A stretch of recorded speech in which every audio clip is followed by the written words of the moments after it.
Hello everyone. Sorry once again. I was busy as usual, I was taking interviews. So yesterday we did till we have completed, right? Padam Padam Yad Vipadam Anititesham. 2.51 we have completed. Have you Yeah, done yeah, we 2. have completed. 2.52 2.52 we have also completed. completed, right?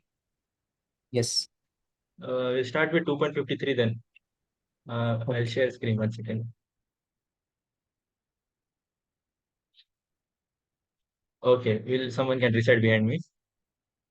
Shruti Vipra Tipanna Te.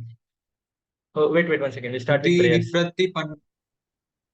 I will do prayers and then we start. मम ज्ञानतिमिरन्दस्य ज्ञानाञ्जनशलाकया चक्षुरुन्मिलितं येन तस्मै श्रीगुरवे नमः. Yes. श्रुतिविप्रातिपन्ना ते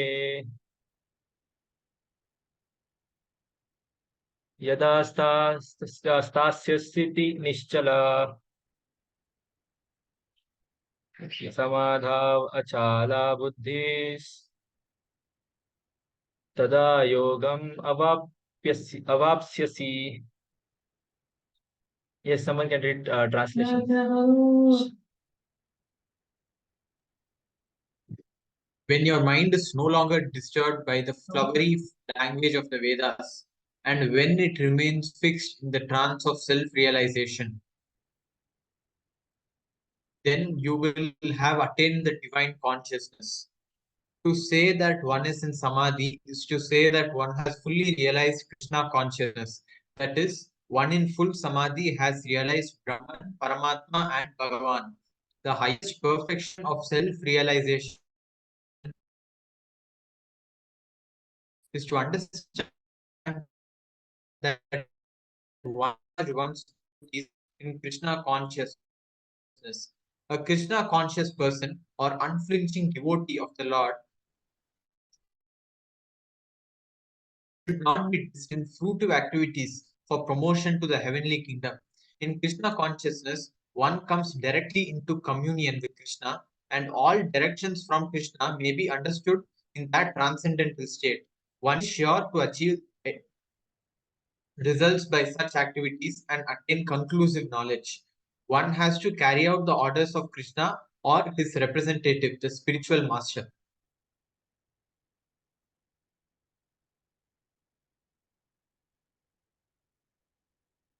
Yeah, am I audible? Yes, Aditya.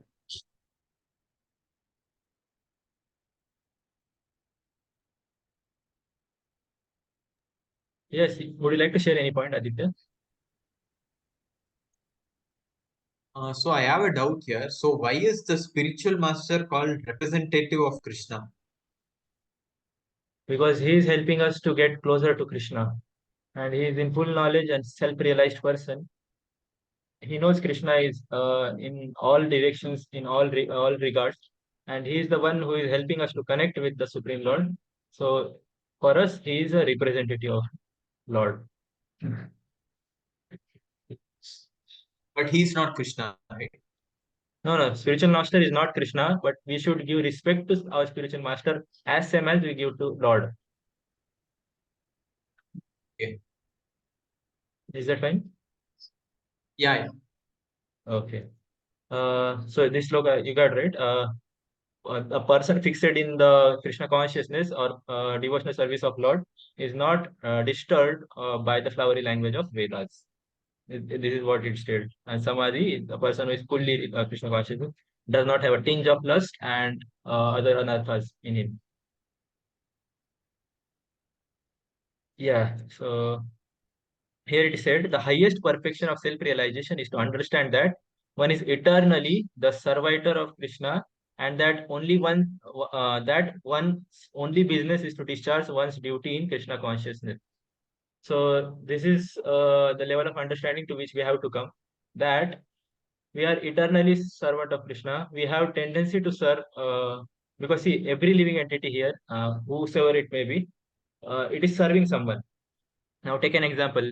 Now in America, the older people, they usually have a dog with them, and they serve that dog because they don't have anyone to love. Because we all want someone to love us, and we all want to love someone. So we all want to love and be loved by someone. So these are the natural human tendencies. So that's why people right now, because they don't have a right direction in which they can love. So that's why they are illusioned, and they are loving pet animals. They are loving other living entities, all those things. But the highest perfection is to understand that we are the survivor, and we the highest goal of life is the love of God, or love of God. This is what it is said, and one should not get disturbed by this the karma kanda things, and you will get this many enjoyment and all those things which are mentioned in Vedas. Fine. Now Krishna has discussed a lot. Krishna firstly started from 2.13 to 2.30, and he spoke about soul. How Arjuna, you are soul. Soul is imperishable, soul is eternal, soul cannot be killed, and you are this body. And once the soul gets out of body, soul is eternal. So you don't have to worry. So fight Arjuna.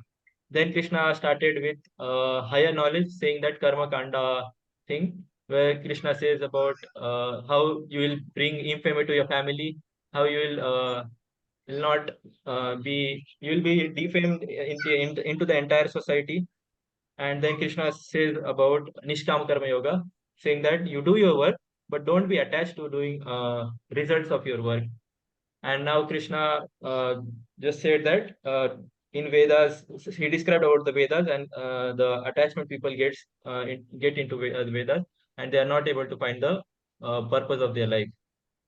I'd say the ultimate root of the tree. That's why they are lingering over the leaves. Now Arjuna will ask the question here. Let's recite the shloka. Arjuna Vacha Arjuna Arjuna Vacha Vacha Tita Prajasya Ka Bhasha Stitra Sthita prajasya kya Prajnasya bhasha Ka Bhasha Samadhistasya Keshava samadhistasya Samadhistasya keshava Keshava Stitadi Kim Prabhasheta statidhim kim Stitadihi Kim prabhasheta Prabhasheta Kimasit Vrajit Kima. kimasit vrajet. Kimasita Vrajet Kim Vrajeta Kim. Yes, yes, translation. Someone can read. yeah Translation. Arjuna said Arjuna said, Maybe one by one. Arjuna Vishanti can said, read, no? Then Kuldeep can read. okay, yes. Translation. Arjuna said, O Krishna, what are the symptoms of one whose consciousness is thus emerged in transcendence? How does he speak, and what is his language? How does he sit, and how does he walk? Purport. As there are symptoms for each and every man in terms of his particular situation, similarly, one who is Krishna conscious has his particular nature, talking, walking, thinking, feeling, etc. As a rich man has his symptoms by which he is known as a rich man, as a diseased man has his symptoms by which he is known as diseased, or as a learned man has his symptoms. So a man in transcendental consciousness of Krishna has specific symptoms in various dealings. One can know his specific symptoms from the Bhagavad Gita. Most important is how the man in Krishna consciousness speaks. For speech is the most important quality of any man. It is said that a fool is undiscovered as long as he does not speak, and certainly a well-dressed fool cannot be identified unless he speaks. But as soon as he speaks, he reveals himself at once. The immediate symptom of a Krishna conscious man is that he speaks only of Krishna and of matters relating to him. Other symptoms then automatically follow as stated below.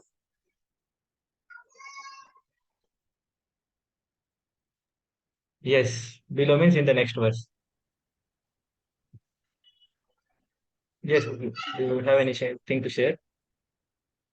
Yes, Yeah, Arjuna is asking Like, how does the Stita Pragna, like a conscious, Krishna conscious man, how does he eat? How does he walk? How does he think? How does he feel? What are his symptoms? Like, as a rich man has his symptoms, and as a deceased, he has his own symptoms. Like, he is asking how the person in Krishna consciousness deal with various works in his life. How does he speak? How does he uh, think? That's what he is asking. Mhm. And now we know, right, by the symptoms, how rich men behave. Rich men dress themselves in a way so that they can portray to the society that they have a good amount of money. And then we know by just seeing how rich man is poor. In the same way, unless there is a thing where unless one speaks, he is a fool. Sorry, unless one speaks, we can't know he is a fool. Even a fool can dress like a rich man, but his speech will decide what is it, what is. So that's why Prabhupada says here, how one speaks decides symptoms of the man who is in Krishna consciousness. And as you said very nicely, Sita Pragya, the man who is situated in Krishna consciousness, Arjuna is asking what are his symptoms. Okay, because in Yes. last verse Krishna says that that man will not get diverted through Vedas and all those things. So in continuation to that, Arjuna is asking this question. We'll move on to Yeah, the very next nice. one. Now Krishna will answer. Now here the word here again, I'd like to share one more aspect here. Now Sri Vyasadeva is terming Krishna as Bhagavan. Now he would have said Sri Krishna Uvacha, he would have said Vasudeva Uvacha, or say any other Sri Janardhan Uvacha, any other name he would have taken. But he specifically named here as Sri Bhagavan Uvacha. And who is Vyasdeva? Vyasdeva is compiler of all the Vedas, is compiler of all the sutras, Upanishads, and we have Srimad Bhagavatam. So that Vyasdeva is saying Mahabharata, that Vyasdeva is saying Sri Bhagavan Uvacha. And Bhagavan term is given to one who is full in all opulences, the one, the ultimate supreme personality of Godhead, Krishna. So that this is how this also proves that Krishna is the supreme and there is no one above Krishna. Okay, so this should be our understanding of this the first verse. Now let's recite this. Sri Bhagavan Uvacha Shri Shri Bhagavan Uvacha Bhagavan Vacha Prajahati Yada Kaman Prajahati Yada Kaman Sarvan Partha Manogatan Sarvan Sarvan Partha Partha Manogatan Manogatan Atmanyevatmana Drushta Atmanyevatmana Atmanyevatmana Tusta Tushtaha Stita Pradnya Statochate. Sthita Sthita Prajna Sattva. Prajnastadochyate. Yes, we can read translation. Translation. The Supreme Personality of Godhead said, O Parth, when a man gives up all varieties of desire for sense gratification, which arise from mental concoction, when his mind thus purified finds satisfaction in the self alone, then he is said to be in pure transcendentlessness. So, Purport. The Bhagavatam affirms that any person who is fully in Krishna consciousness or devotional service of the Lord has all the good qualities of the great sages, whereas a person who is not so transcendentally situated has no good qualification, because he is sure to be taking refuge in his own mental concoctions. Consequently, it is rightly said herein that one has to give up all kinds of sense desire manufactured by mental concoction. Artificially, such sense desires cannot be stopped. But if one is engaged in Krishna consciousness, then automatically sense desires subside without extraneous efforts. Therefore, one has to engage himself in Krishna consciousness without hesitation. For this, devotional service will instantly help one up to onto the platform of transcendental consciousness. The highly developed soul always remains satisfied in himself by realizing himself as the eternal servitor of the Supreme Lord. Such a transcendentally situated person has no sense desire resulting from petty materialism. Rather, he remains always happy in his natural position of eternally serving the Supreme Lord. Yes. So, in this verse, Shri Bhagavan answers the first question of which Arjuna asked. Arjuna asked, like, 4 questions. Very deep question he asked, like what is the symptoms of Sthit Pragya, the man who is transcendently situated. So here Bhagwan answered that his mind is satisfied with soul. Like his not mind is not hankering about sense gratification. He's happy serving the Supreme Lord. He's happy be the, after being the eternal servitor of the Supreme Lord. So after engaging in, and also here Prabhupada tells that one not need to withdraw his the material. What should I say? Like one should not focus on how to stop bad habits or something like that. One should Yeah, artificially stopping the bad habits. yes, artificially, yes, Yeah. artificially. So one should engage in Krishna consciousness, then automatically it will take care of all the things. Yes. Yeah, here it is said, such sense desire cannot be stopped artificially. But Yes. when one engages in Krishna consciousness, then we don't have taste to that sense desires, and because we have got higher taste, so it becomes very easy to get rid of that lower taste. But it is not a joke to get that higher taste in bhakti. You need a lot of good sadhana, and by that sadhana only you will be able to get higher taste. And while doing that sadhana also, you will have many lows, and but in that lows, we don't need to get demotivated. We just need to continue, go on doing, and the day will come when these pity things will not come into our way. These small things, the desires of mind. But once we start giving them attention to this desire, now they are. It is like once you do get into those things, it is very difficult to come out. They will pull you like anything. Now only by the grace of Supreme Lord you can be saved. So it is better not to engage or indulge in such activities, even for first time or just for giving it a try. Okay. Yes. Yeah. Any questions or doubt or any realization? Would you like to share anything? If not, we can move to the next one. Okay, then we'll move to the next one. We'll recite this. Dukeshu anudvigna manaha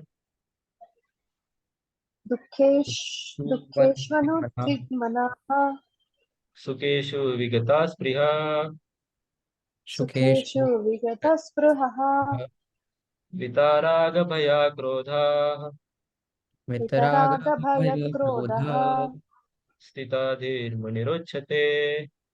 Sthita Dhira स्थितधीर्मुनिरुच्यते. Muruchyate. Yes.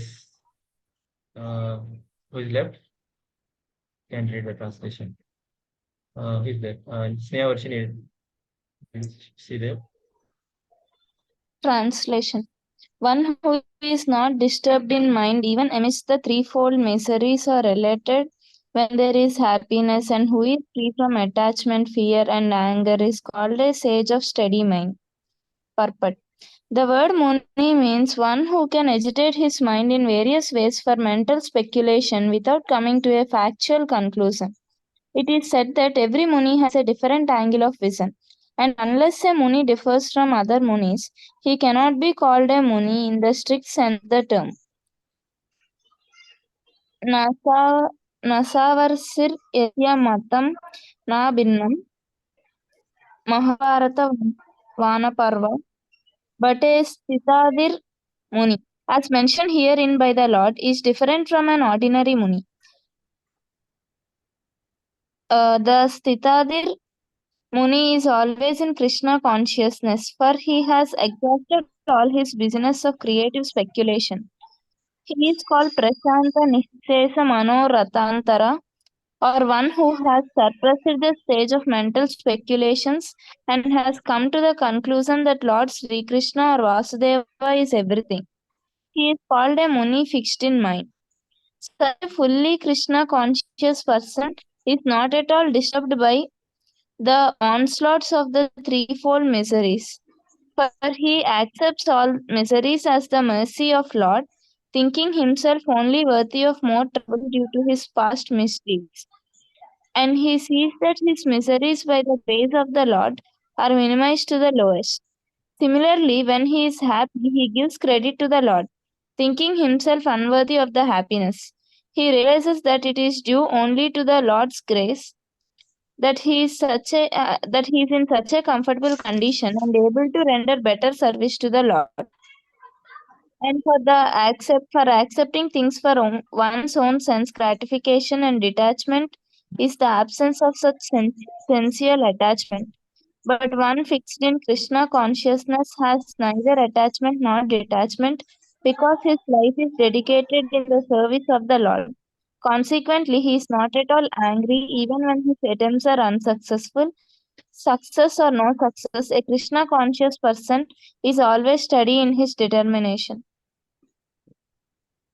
Yes, you can share some points. I haven't understood that Muni part properly. Okay. So the What are the Muni here threefold is miseries? There's uh, threefold miseries, right? okay. I'll come to that. Firstly, we'll see what Muni is. The Muni is the one. Here is saying that he should come up with his own conclusion of what the human form of life is meant for. Now he does mental speculation and come up with some different angle. Now, unless there is a different angle of vision, he's not called as Muni. Every Muni has their own theories, but now here Prabhupada says who is a fixed Muni. Now the Muni who has surpassed this tendency of this mental speculation and his mind is fixed on the Supreme Lord Vasudeva, or he knows the conclusion that everything is Vasudeva. That is called what that Muni is fixed in his mind. Vasudeva Sarvamiti Samahatma Sudurlabha. He knows that Vasudeva Sarvamiti. Everywhere there is Vasudeva. And the conclusion of everything is Vasudeva. So when he surpasses this stage of mental speculation, then he comes to the conclusion that Vasudeva is everything. So that is Muni, that Muni is fixed in mind. But now we got to know that Muni has some different vision angles to see, and that should differ from other Munis also. Okay. Now here one more point was there. It was attachment. Attachment means accepting things for one's own sense gratification, and detachment means absence of such sensual pleasure. So do we need attachment or detachment? What do we need? Detachment, right? So according to you, so if we need detachment, so this world is full of sensual pleasures. Every point, everywhere, on every path of walk, we'll see there is sensual pleasure. So according to you, if we want detachment, then we should go in forest and live, right? It's neither attachment nor detachment. Exactly. We need to be unattached to those things. What does unattached means? Stay in those things, but be unattached.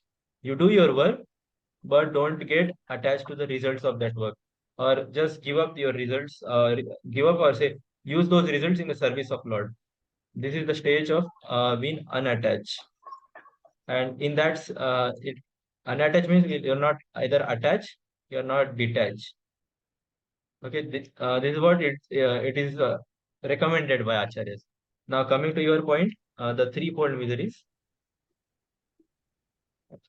Does anyone knows what are those threefold miseries? Yes. Yes, what are they? There are three types of miseries. One is Yeah. Adhibhaut, one is Adhidevik, and one is Adhyatmik. So the miseries coming from body or mind, one's body or mind, are called Adhyatmik Kalesh, Adhyatmik miseries. Yes. Adhidev misery means they came from like natural disasters. So natural disaster happens in world. So all the miseries coming from that are under Adhidevik miseries. Yes, and one Yes. is Adhibhautik, suffering from other living entities such as snakes, wild animals, etc., and all the things. That is Adhibhautik Kalesh or Adhibhautik misery. Okay, so can you explain with some examples other than that? Till then, I'll open on PPT to show you guys. Actually, Any I other was examples just like know the def definitions, you know, right? yes. Okay, no problem. I will share PPT here. What is threefold miseries? Now it is very important to understand because right now we are aware that what are the problems in our life. Problems are birth, death, old age, and disease, right? But what Yes. are the threefold miseries? Now you might be seeing the screen, right? Threefold miseries. Is it visible? Yeah, Yes. yeah. Yes, visible. So the first one is Adi Atmik Klesha, Adi Bhautik Klesha, Adi Daivik Klesha. Now birth, death, old age, and disease are the problem. But they are problem. Those problems are not giving us suffering at every point of time. But things, these three things are making us suffer at each and every walk of life. And how does this suffering comes? Now these are the things. Adhyatmic means miseries arising due to our body and mind. Now, what can be those miseries? Now, bodily miseries, as we know, it can be disease or it can be anything, right? Depression. Yes. Mental Depression. pressure, whatever we are, if we are in our job situation, we are in our studies, schools, so that pressure we have, or that back of the mind we are suffering. We don't know. We we see what boring things are going on in life. In my life, these assignments are coming. We have exams. We have to study for that. Although they are not of much use in my life, still I have to do those things as a part of my duty. So these things are Adi Atmic Klesha. And due to this klesha, due to this suffering, now people are not able to manage or people are not able to cope up with this suffering. So the last option they have is commit suicide. So this is data. Teen suicide rates have tripled in past 25 years. Academic pressure, lack of family support, and stress is the main reasons behind this. This second klesha is Adi Bhautik klesha. Misery is due to other living entity. Now, if you say my mind and my body is very healthy and my mind is in my control, and so those things don't give me suffering, or those things are not a part of my suffering. So this one can be. Now, some other person coming and hitting you, some other living organism like mosquito coming and biting you, some other yelling at you, giving you bad words, that again disturbs you from within and without. Some ant bite, someone is robbing you of anything.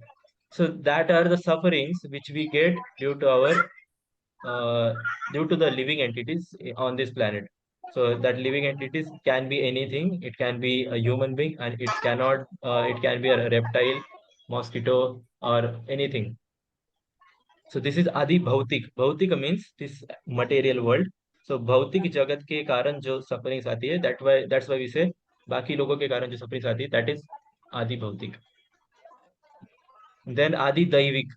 This Adi Daivik is very difficult to overcome, and this natural disaster, big, it may be earthquake, it can be tsunamis, it can be drought, it can be forest fires, cyclones, tornadoes.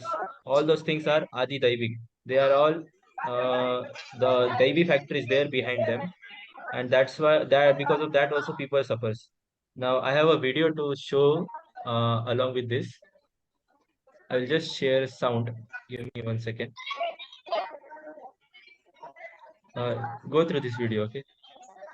You see.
So these are all the real videos. These are not some made up videos.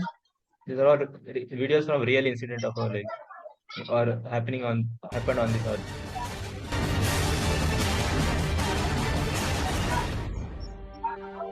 See, forest fires.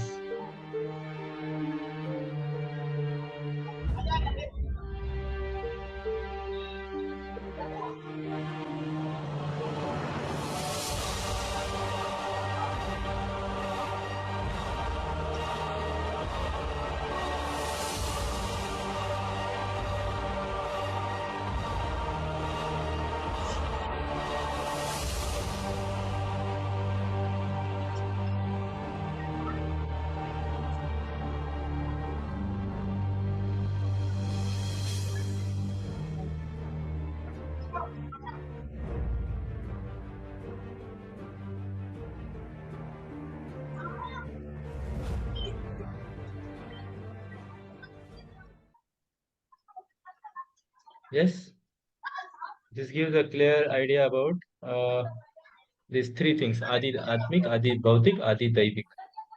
Yes. All right, it's clear, right? Yes. Yes. Okay then. We can end for today. Do you have any further questions or anything to share? No, Ajinkya. No, no. Okay, then we can end it here. Okay. Thank you everyone for joining. Jai Sri Krishna.